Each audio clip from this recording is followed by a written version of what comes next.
Hi, I'm Sean Gannon and this is minutemath, and today we're going to learn about multiplying radical expressions.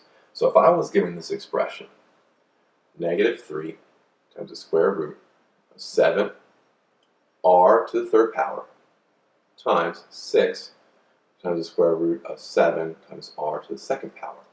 Okay. Well, what I'm going to do here is I'm bringing the 6 out front, and 6 times the -3 is -18. Okay, so we have -18 up front.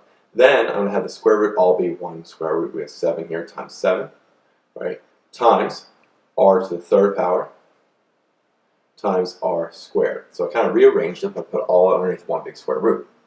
So now what I'm going to do is kind of break this down. Well, 7s I can't break down, but the r's I can. I can break them down to be r, and r squared to be r times r. So let's circle our pairs. We have one pair of r's, two pairs of r's, and this one r is just by itself. I also have a pair of 7s. So we can simplify this by putting all of our pairs as singles on the outside. So we have -18 times a 7 right there, times an r times the second r, times, well, just the square root. What's left now, just that single, is that single r by itself. Okay?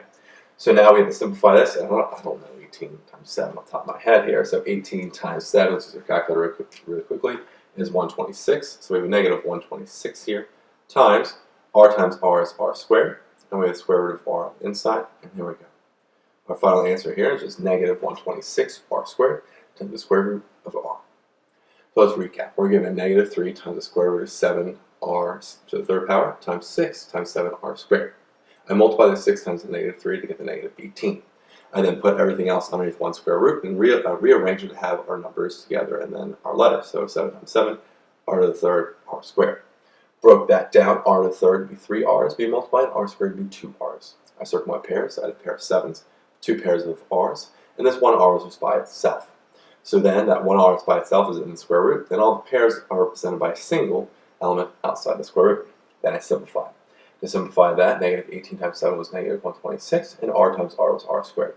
So this gives me my final answer here of -126 r squared times the square root of r.